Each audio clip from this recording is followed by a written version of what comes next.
Welcome back. Well, now I've been joined by two guests in the house. Like I said at the beginning of the program, we will be discussing the issue of the Rivers State tussle, the impeachment plot against the Governor Fubara of the state.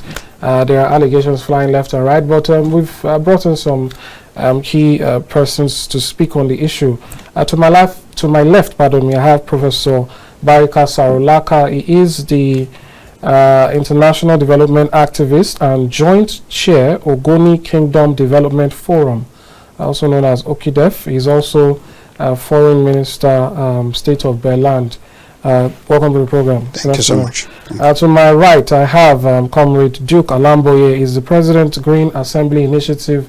He's also a policy analyst and a politician.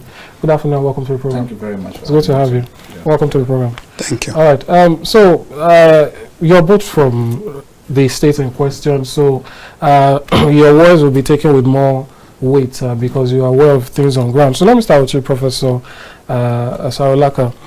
What's your take on the issues we have with the governor and an alleged impeachment? Well, it's not really alleged anymore because he has been self-proceedings about the plot to impeach him and the situation we saw happen just about yesterday. Yeah, thank you very much. What has happened in our state, Rivers State, especially on Sunday night, the burning of part of the State House of Assembly is really unfortunate and uncalled for.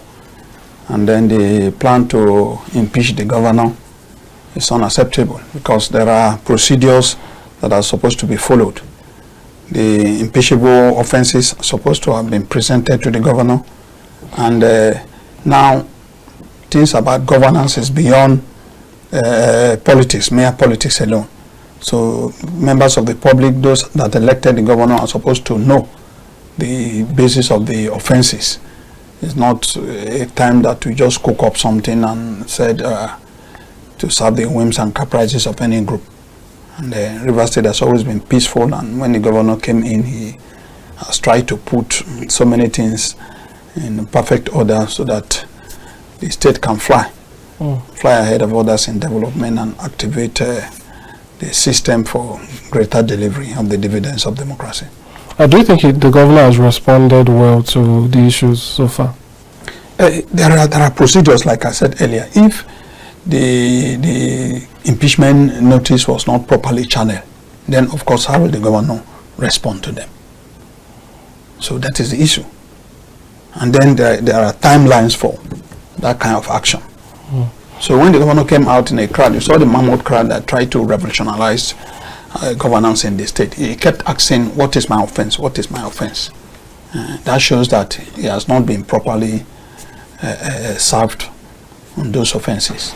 All right, so I think that's fair enough as regards the governor trying to get to the bottom of the matter. So let's hear from you, Comrade Duke Alamboye. Your general thoughts before we go into specifics. Well, what happened in Rivers State is disheartening and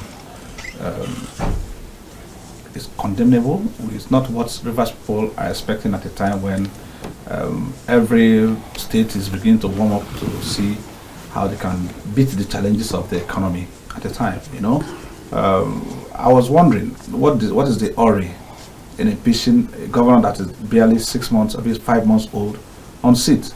So it gives rise to when people say there's a political undertone. Just on Sunday, the National Assembly was gutted by fire, and then that same day or the next day, the same assembly members that are supposed to show concern over the incidents in their parliament are beginning to sit somewhere else to talk about impeaching the governor. And I think, to the best of my knowledge, information going around, I don't think there has been any appropriate service for impeachment to the governor. There are mere speculations, and I think one thing that I'm very glad is the swift action the governor took in perceiving that there was going to be this disunity among them by dissolving so many institutions and persons and occupying so many offices to keep himself safe of any aggression that will come to attack his personality and also the office of the governor. You can see that action is what led to this. Yeah, you can see the video while he was going to inspect the place of fire, how waters were sprung on him, and there's so many humiliations he got while going to that place. So I think that is, we condemn it totally. This is not the time such things should be done. I think the leadership, the Speaker of the Rivers State House of Assembly should be more sensible and more sensitive to the peaceful coexistence, as my elder brother here illustrated, the peaceful coexistence that have existed. It's not easy. In time past, I used to make a comparison between Lagos and Rivers State, because these are two old states in the country that started together. But look at the strides of development in Lagos, and personally, I feel that's because of the political transitions. No program differentials. Everybody that comes in follow the plans of their successors, and that is because the same party has been winning. In Lagos, in Rivers State, we've had times that it's always either PDP going back to APC or internally fighting themselves. This is the first time we're seeing the Minister of the FCT, having done well in the area of construction and other sector, handing over to the same PDP governor. So we expected that level of continuity. And if you look within 8 weeks or so that the governor has sat on seat, you see the peaceful nation in the state. You see how he has been going around projects, abandoned projects, and try to see how he can revamp those projects for the common being of Rivers people. So I as a person, I've been thinking since that incident happened, at what level, like Daddy said here, if you really impeach a governor, you must spell out. In fact, the populace, the citizens must even be aware that, look, the governor is going airing this way. So many interviews would have been granted for him to desist from it. And if he doesn't do that, then Parliament can sit down to say that, okay, well, this is what the Constitution says about the act the governor is carrying out. So I won't sit down here without there's no fact. The governor had not also come out to call the name of the FCT minister behind it. Neither the FCT minister had also come out to own up what the State Assembly intend to do. I think there's $1 million question the State Assembly and its leadership, the Speaker, need to answer to Rivers people, and we are not taking it slightly, except the interventions have been called. Maybe when it gets to that bridge, I think I will cross it. Else, we really condemn this, what has happened in Rivers State.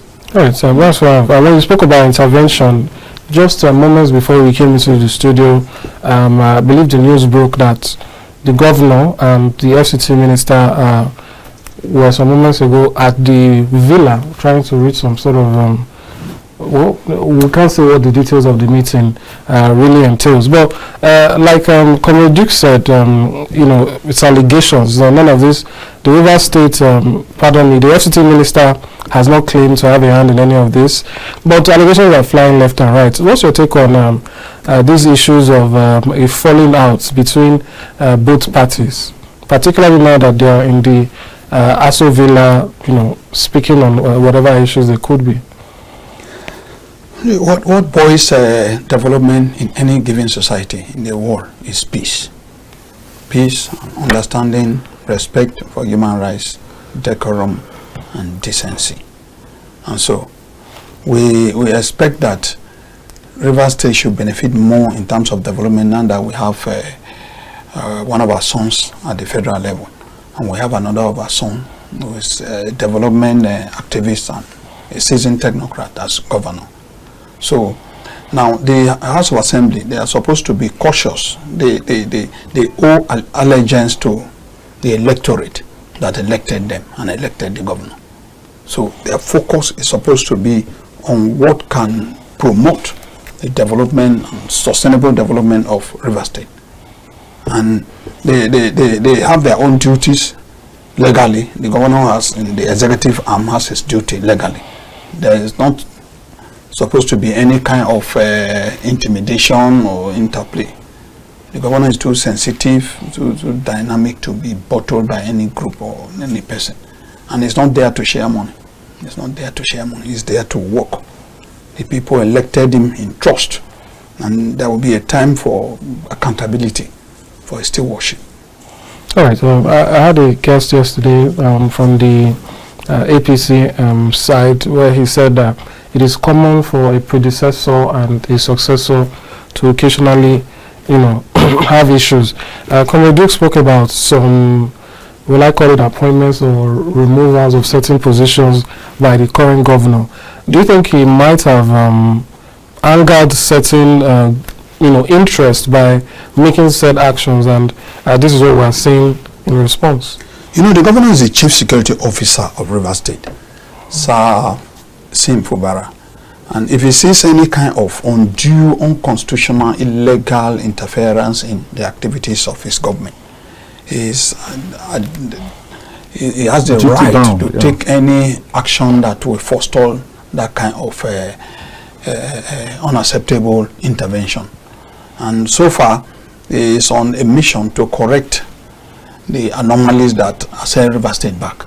And the masses are behind him. We are behind him. We are behind him. Oh, that's right. Is your stance that no one knows if there's some sort of rift, if despite the many allegations? We even have elder statesman, talking about Edwin Clark, basically calling on the president to call off the FCT minister. And after that appeal, today we saw a meeting with the FCT minister and the governor at Aso Villa, that is in Abuja here. Do you think this might lend credence to the fact that something is going on? Well, Pa Edwin Clark is an elder statesman and one of the oldest in the country now, very intelligent, a leader of the Niger Delta and South at large. And he has spoken, and that is what an elder should do. The issue in River State shouldn't go out of hand. So the best person that's supposed to handle this issue is the president. I'm sure calling the governor the minister into it is the leader, is immediate past leader of the state, and I'm sure he shouldn't fix his hand to see the assembly and the head of the executive, that is the governor, having such fight. I truly try to avoid anything that would make me say that the minister's hand is that in him, because I'm very particular to the cause. Nobody, none of them, the both parties, neither the National Assembly leadership nor the governor, even the minister, had claimed any hands to the. But Nigerians are watching out to see what is preempting this thing. It is a common truth that predecessors always try to see how they can interfere. Mostly in Nigeria, how they interfere in how their successors govern the states and try to see how they can manipulate their way still into active governance and all of that.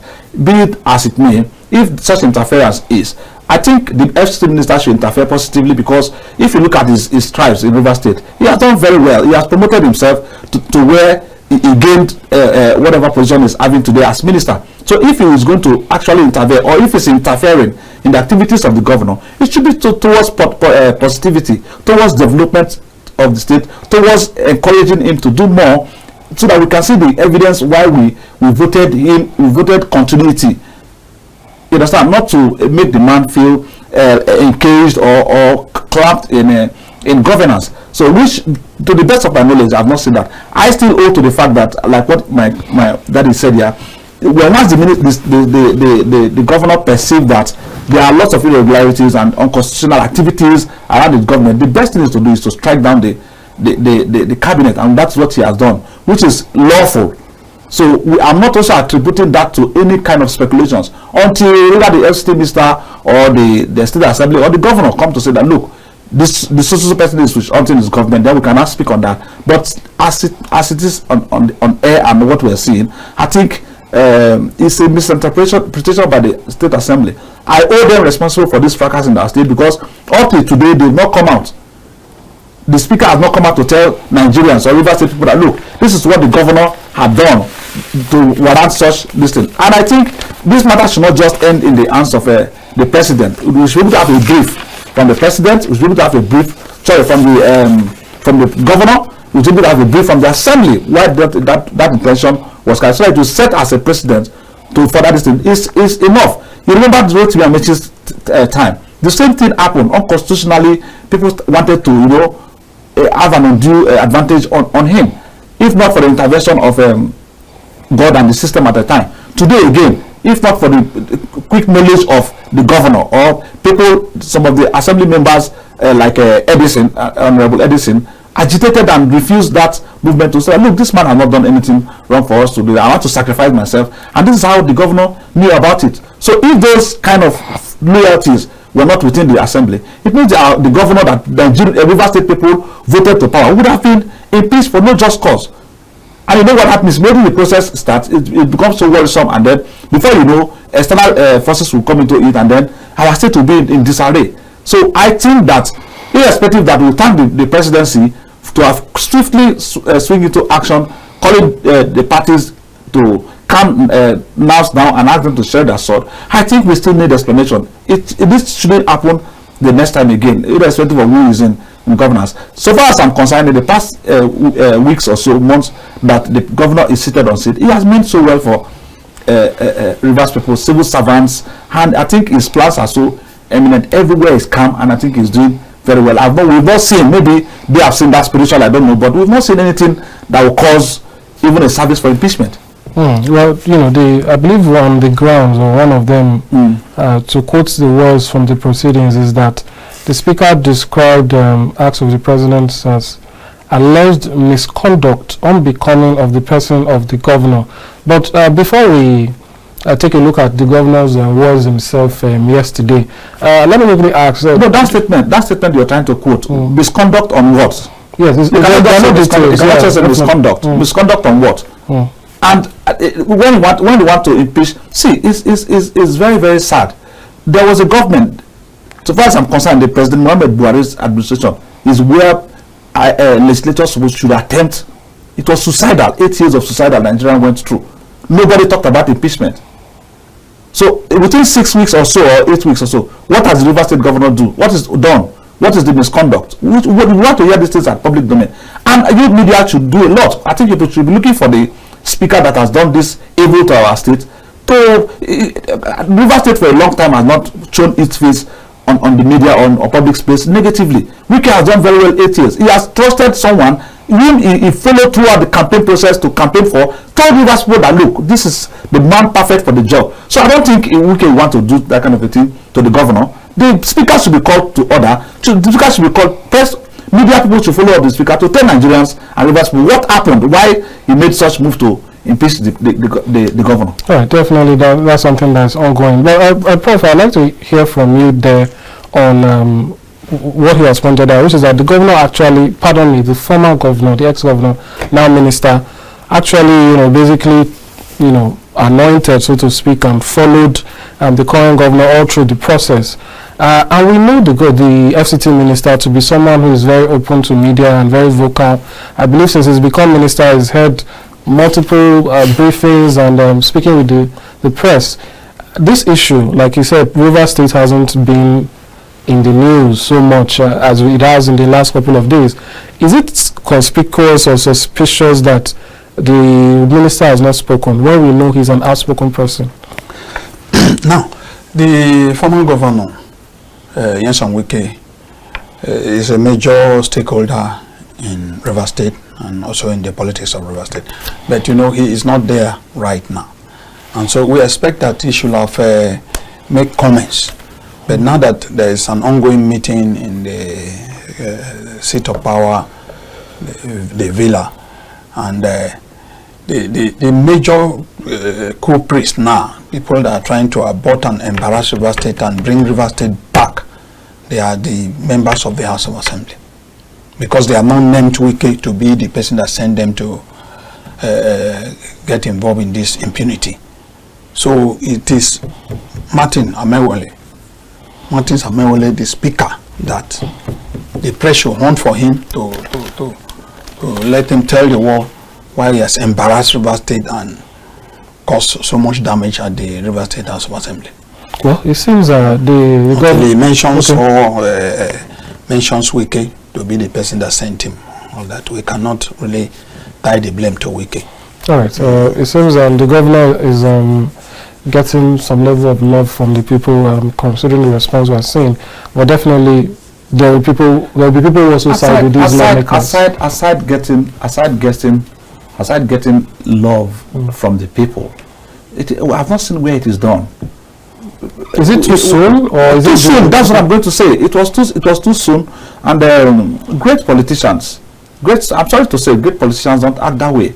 If even the minister is has been speculated, they're having issues, and we saw the maturity in the governor not to have exposed such problem. If there's an attempt to impeach, if there's an issue between the minister and the governor, everybody in Rivers State knows how loyal the governor is to the minister.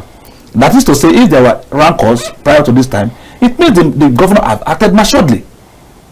If there's an attempt today to impeach the governor, it means that the minister is aware of it. So these are the calculations we are trying to put together. But without passing blame on anybody, we want to see that this meeting brings out a fruitful beginning for the both of them, or the both of them. Be it as it may, this is PDP. There's nobody external among them. There's no issue they cannot settle. It's like a father and son parley they have. So I don't think there's any issue, even though they've not come out to say they have issues.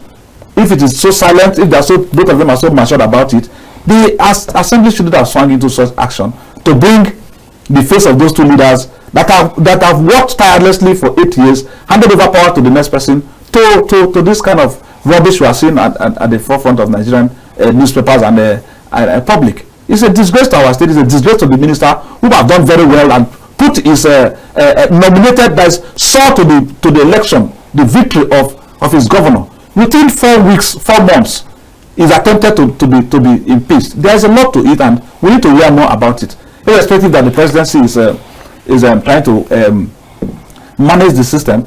The country is also too tense for that kind of a problem to emanate at a time, and the integrity of the minister is at stake, because this is what he planted.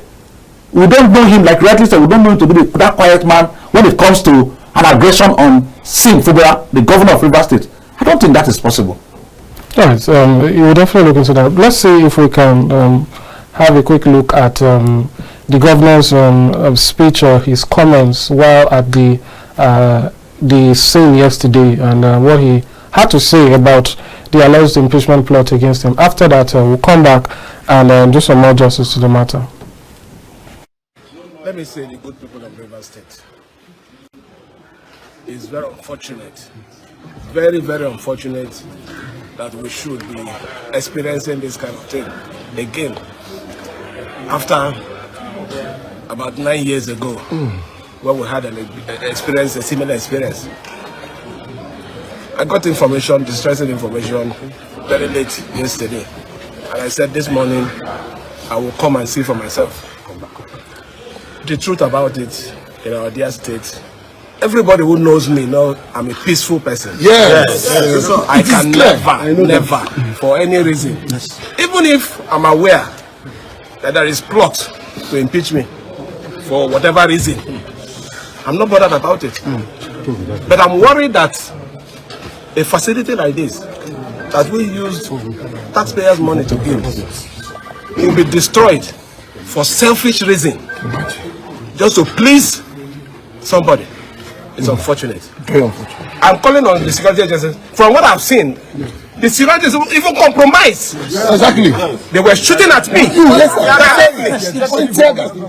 They were shooting at me. This operation was shooting at me directly. Yes. But it doesn't matter. Somebody will die one day. Yes. I want to die with you. I want to die when people hear Fubara. They say, who is this Fubara? Is that man that was killed one time for a struggle? That is what I want to be. You will not die. I am not against anybody. I am not planning anything against anybody. Yes. But I don't know where all these things are coming from. Let it be put on record. Whoever masterminded this thing is trying to shift. I had some people gathered here to do whatever. That is purely rubbish. Yes. Purely rubbish. Yes. You cannot sit when there is a problem and you say you're doing anything. What are you doing? I'm the chief security officer. I'm the head of the government. Yes. The first person that should come, declare the place, and create an alternative place for assembly to sit. So whatever action for our good people of Rivers State, I know you're prayerful. You've been praying for me. Welcome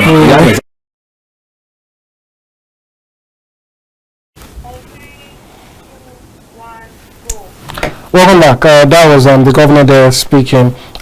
Something of interest there is a comment he made about not planning against anybody. It seems as though the governor feels the quote-unquote attack on him is sort of a means of someone, somewhere, or some parties feeling that he attacked them in the first place. What do you make of such statements? Yes.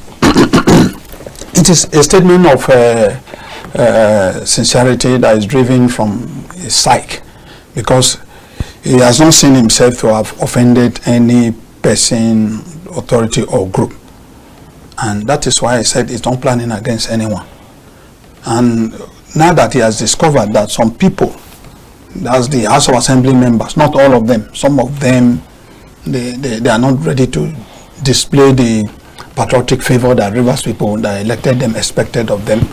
And then with other stakeholders, and he has to do compound cleaning to save the integrity of the government, and then to put the government on the right throttle to move forward.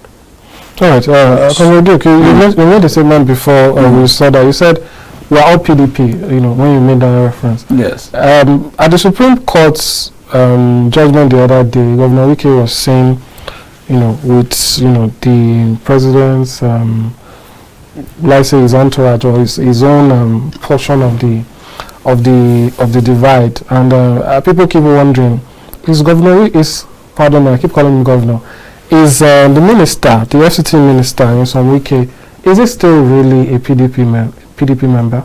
Is he a PDP man? Well, he has not come to denounce his party. He has not said anything about that. To be fair to him, this is a man that worked tirelessly for the development of Nigerian politics. During the election, he was very, very visible. And before he took that decision, I have been clamoring here that, look, the 2023 election, mostly the presidential election, is not going to be party election. It's going to be opinionated. People are going to vote 2023 elections in their whips and caprices. People will look for candidates that are credible to vote, irrespective of party. So Wike is one of the people that believe in that movement, that Nigeria must change their ways of doing things, and people must learn to put in power people that are capable. So we saw him among with his other 4 governors, took a decision in their party to say that they are party members. They never denounce their party, that they are in the struggle with the party, but at certain level, especially the presidential level, they are not going to vote for their candidate because they felt that is it competent and whatever they call it compared to other political divide. So they took the course to fight for the candidate of the APC, and to God be the glory, or to their fortunately for them, the presidential candidate of the APC won election. So what is reaping today is what is so at national political, in his national political life. He showed support to the party at national level, and of course, when the president won his election, he also gave olive hands to say that his government is going to be unity government. He was going to look into empowering or putting into his cabinet other party faithfuls that believe in his direction, his course to developing Nigeria. And of course, Wike is one of them. It's a pride to us. I will not say because of what happened we are going to deny. Wike is a strong politician. Is someone that politics have to reckon with in Nigeria. And today he is serving in that government does not mean that he is not a PDP member or again. I'm not a spokesman to answer, but in the midst of what is happening, we've not heard where he had come to denounce his political party, or he has moved officially from the PDP to the APC. What we all know, and what I think he knows too, he is serving Nigeria as a minister, and that is where he is. All right. There's a well. Let's not go into that. But the question is, do you think there's a conflict of interest here? How long can you be in a situation where it seems everyone around you is of a certain mind, and then at another level where you have another hat you're wearing? Why wouldn't there be some sort of conflict? I'm speaking about the APC now. We see that a lot of the ministers tend to have this relationship with the president. We've even seen in occasions where they sing the popular song, the mandate song of the president. So the question now is, how well do you think it, or how easy or difficult do you think it will be for him to be able to manage it, especially when the governor whom he supported is still a PDP man? Just like our brother Comrade Duke expressed, you see, the last general election tilted towards people with capacity to deliver, people with high rating of popularity, and that's where President Bola Ahmed Tinubu falls. And so President Bola Ahmed Tinubu, as a game changer, has the capacity to draw people from various divides, irrespective of party affiliation. And that was what happened, because he's a national figure that has suffered for democracy, sacrificed a lot. Recall that during the Obasanjo era, he was so much victimized and the government, but he held firm, he stood firm by the people and democracy, and he rescued the Lagos State when he was governor then, even with 20 months federal allocation that was withheld. So people are looking at the capacity and the contribution and sacrifices that President Bola Ahmed Tinubu has brought to Nigeria and brought to the table, and that influenced the massive support that he won. So that's why you see governors from different political parties coming to dialogue with him on the way forward. It's about the way forward. It's not about a party thing. It's not a party thing. It's governance. Yeah. And what he has done now is to collapse, remove political bigotry, bitterness, and all that, and collapse the system into a one-party system for the development of the country. Because democracy needs to be sustained. The most important thing to every Nigerian is for democracy to be sustained. It's only when democracy is sustained that you can have sustainable development. And that's why it will be pretty difficult to plot any coup against President Bola Ahmed Tinubu. That's the truth. But in this regard, don't you think perhaps the Minister Wike, might feel some level of, will I call it, pressure to also, bring this inclusion, as you call it, down to the state level? What kind of inclusion is he fronting? What kind of inclusion is he fronting?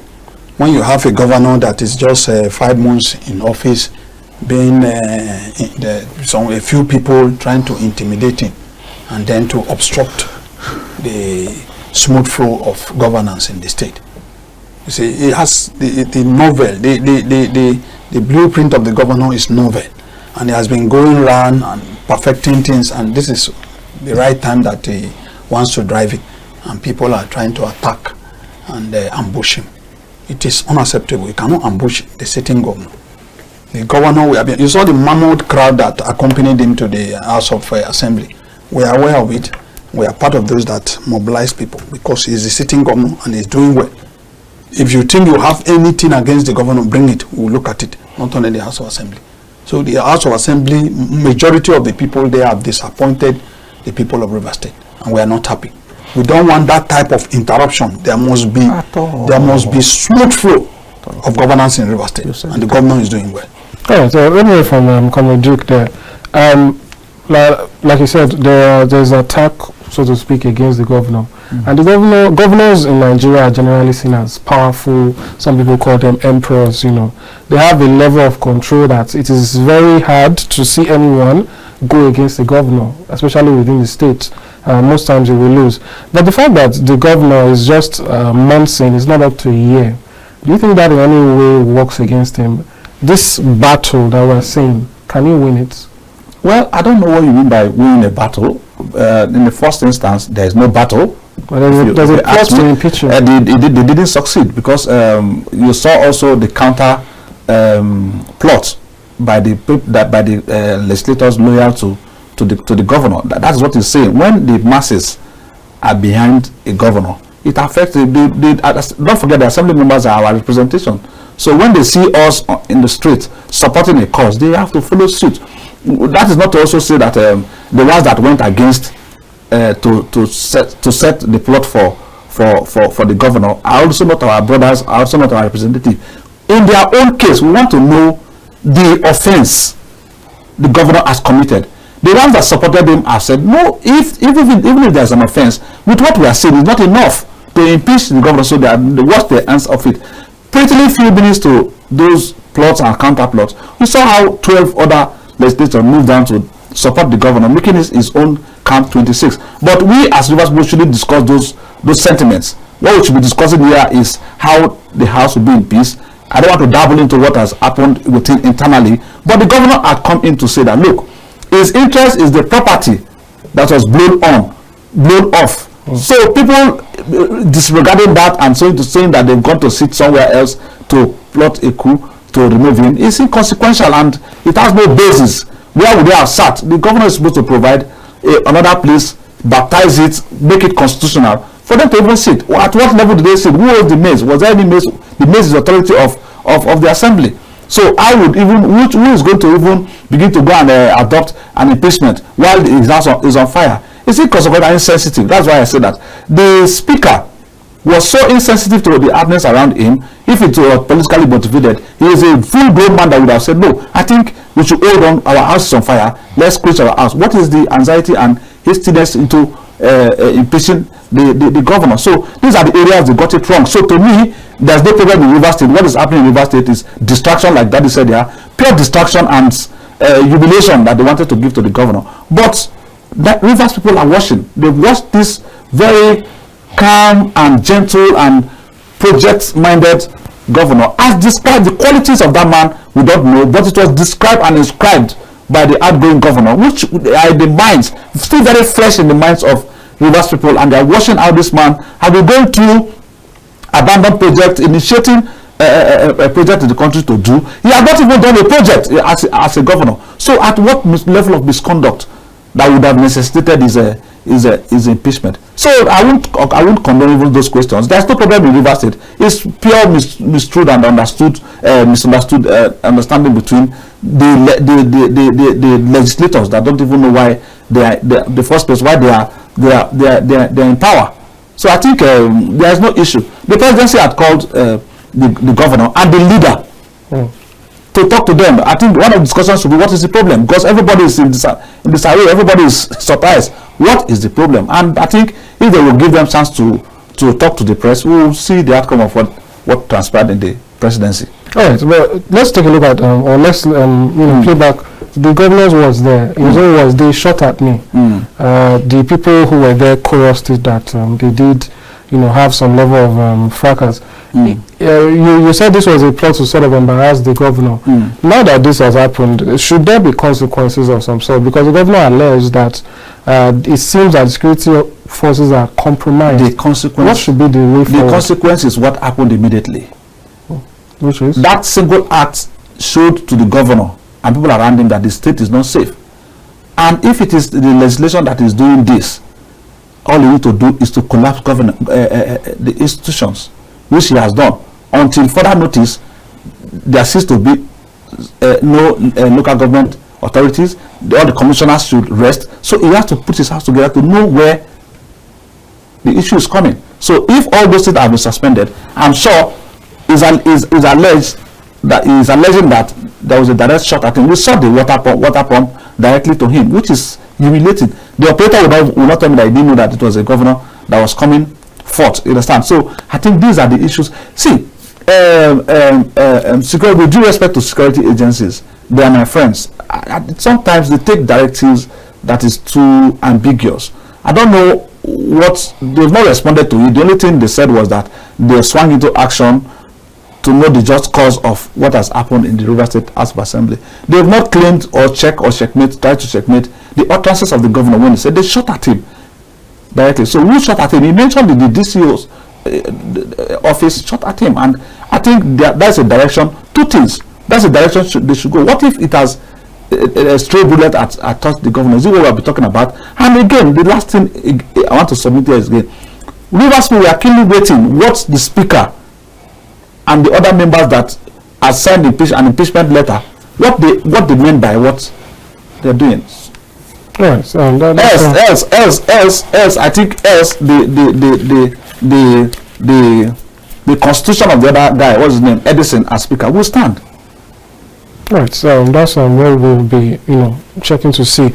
But Prof, can I hear from you what you think should be things done to sort of, fix the situation?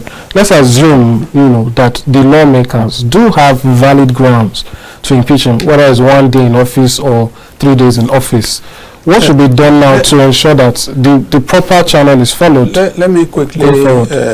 Let me quickly disagree with you, sort of. If they have any valid ground, they should have made it bare to the governor.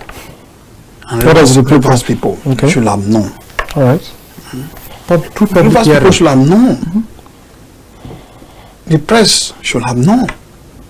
So as it is now, the governor keeps asking, what is my offense?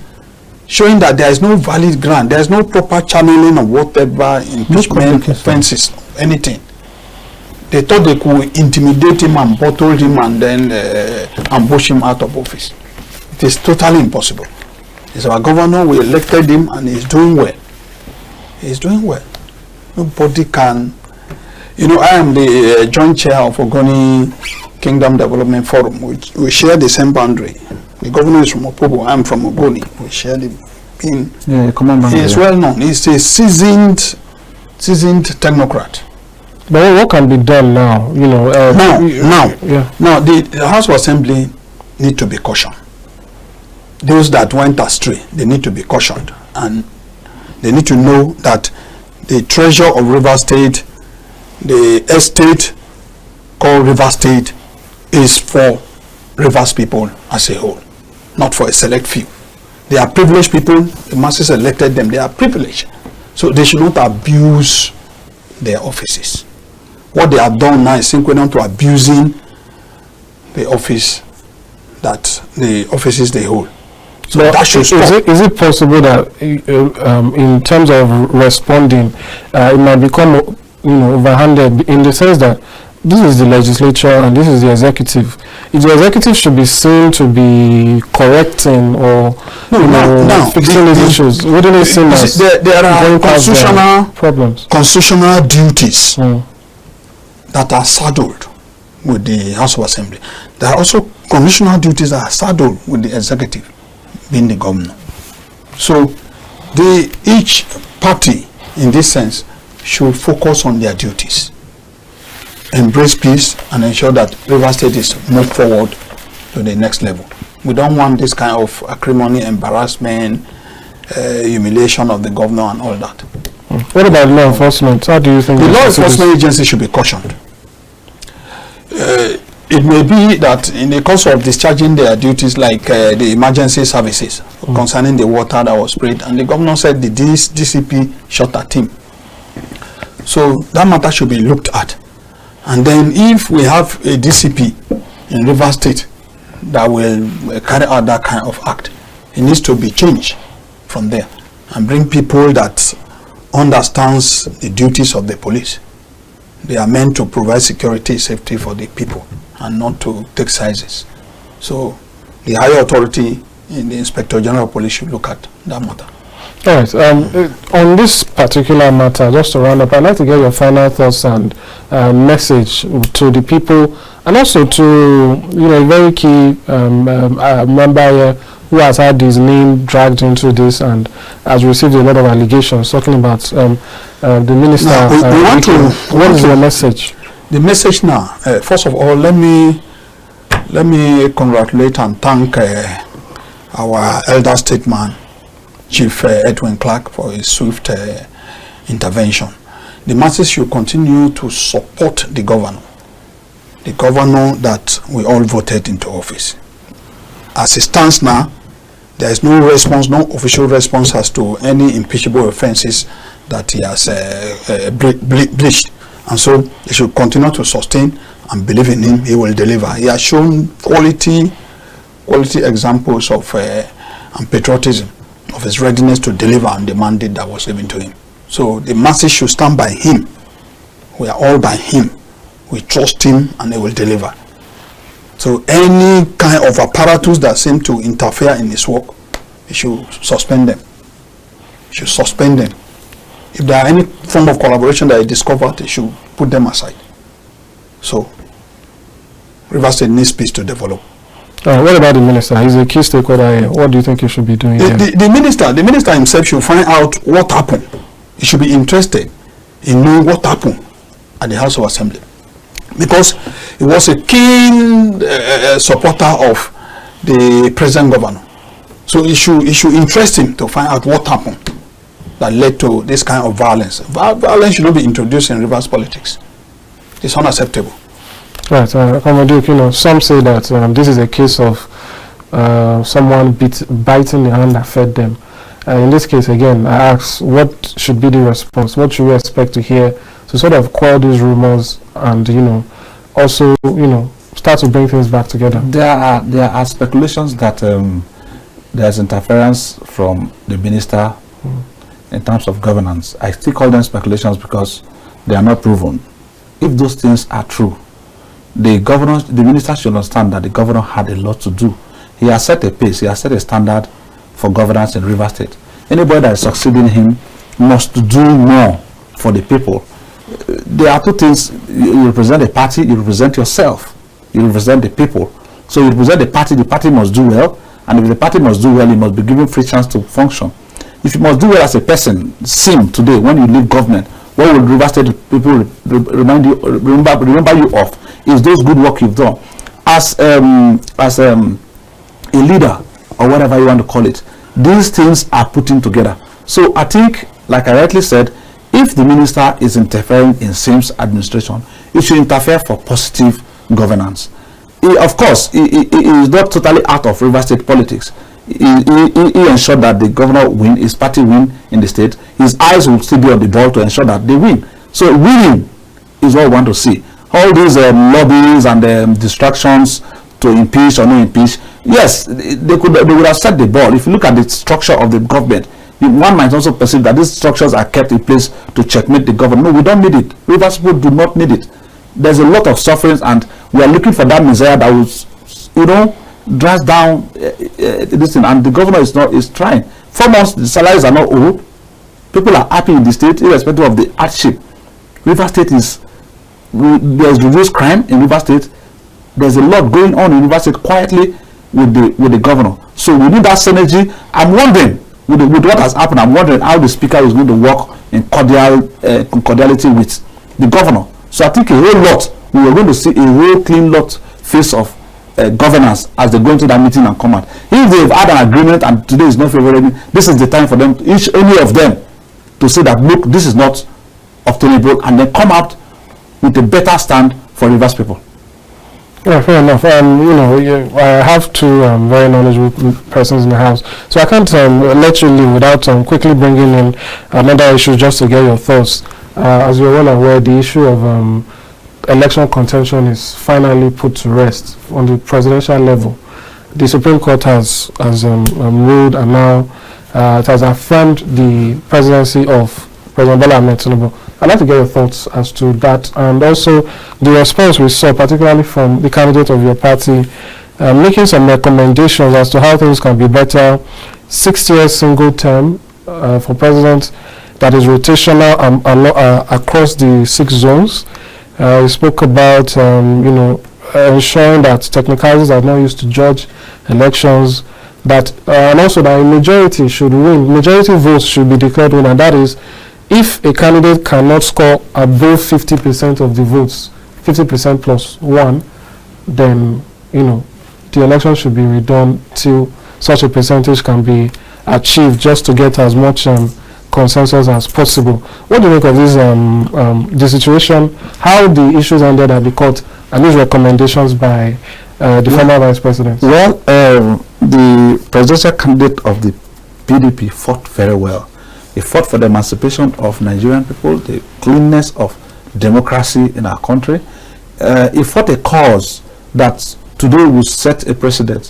Whether it was admissible in the courts of law, in the Supreme Court or not, everybody knows that he fought a fight. That fight was not a straight bullet to the president, as it were, but it is sending a standard to politicians that have passed through this process without considering the intricacies and the bad reputation it brings. it's a pity that the strokes were on the president, but I think politicians will be more careful this time around to know that they have to be also honest and straightforward in their dealings to getting into power. So we cannot say much about that. The Supreme Court has ruled the apex court on the land. I've said that they've approved the elections of 2023. So all we need to do now is to, as Nigerians, to join hands with the president and see how we can better our country. Whether he can contest for the next election or not is what they will interpret. As to the recommendation of the former vice president and presidential candidate of the PDP, I think there are formal ways. He has said it openly. A good people that want to pick out what he's said that are correct should pick it up and then debate that on the house of the floor. If you look at most of the things he said there are very good things that will bring the unity in this country. One thing I know that is a problem is when it comes to presidency, the issue of where should it go. Which party? In the APC, it ended in PDP, so it must go to, it ended in the North, so it must go to, but if everyone understands that, look, this election that is coming is for the Southwest. All Nigerians will be ready and wait for the Southwest to produce credible candidates from each party, all political parties, and Nigerians will now vote for the one that can serve the country.